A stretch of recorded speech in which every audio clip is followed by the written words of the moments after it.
I remember since when I was a kid, my father used to tell me always that I should study hard, get good grades, and find a good job.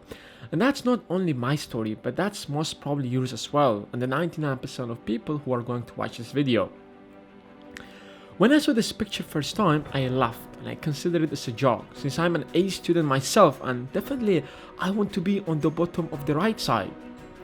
But later, after reading the book Why A Students Work for C Students, I was convinced that this picture actually makes a lot of sense. If you look at A students, either in school or university, they came mostly from families whose parents are employees or specialists like doctors, lawyers, and engineers. And the children in most of the cases are going to follow the footsteps of their parents and eventually become doctors, lawyers, and engineers. Let me tell you what's wrong with that. If you're earning $200,000 as a doctor or an engineer, half of your salary goes to taxes. And then after paying for your mortgage, car, and credit card, I guess you'll end up with few pennies in your pocket. You must be out of your mind if you think that you're rich. And that's the problem with the employees or self-employed, because they are paying most of the taxes, especially self-employed. Up to 60% of their salary goes to taxes. On the other side, these people pay the lowest in taxes and even sometimes 0%. These are business owners or the investors. They are not A-grade students. They are not getting A for all of these subjects, but they are financially smart. What does that mean? Now, forget what you have been taught in your accounting classes. We are going to redefine the basics with the perspective of the rich people. Asset is anything that puts money in your pocket, and liability is anything that takes money out of your pocket. So if you're an A student, probably you're thinking that your house is an asset, because that's what the school taught you, and since you're an A student, you have mastered it in that way.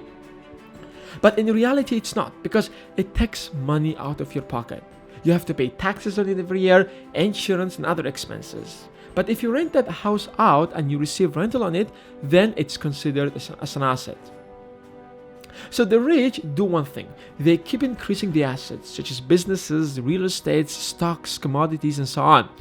Whether they work or not, these assets continuously keep putting money in their pocket. And so the rich don't work for money because money equals time and time is limited.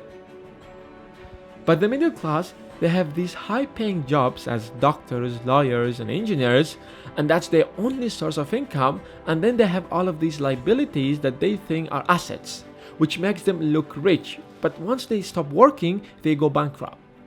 And the poor only have expenses. There is absolutely no problem if you start with a job and slowly but continuously work toward moving to the other side.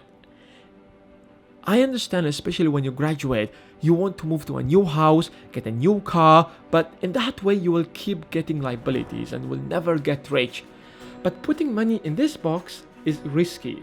There is a probability of losing your money, and here's the difference between the A student and the C.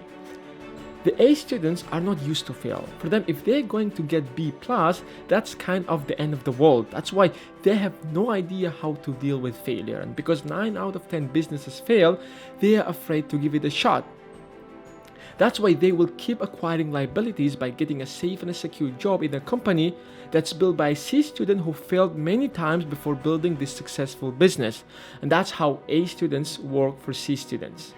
So when your parents tell you that go to school, study hard, get a good job, they're basically telling you that study hard that you can work for a C student who failed a couple of times and get paid some pennies for that. They're not telling you that because they don't like you. They're telling you that because that's how the poor and the middle class think. You never get rich fast. You fail many times, you try again and you fail again, and you keep trying in different ways until you get there. And understanding this concept can be your first step to do that.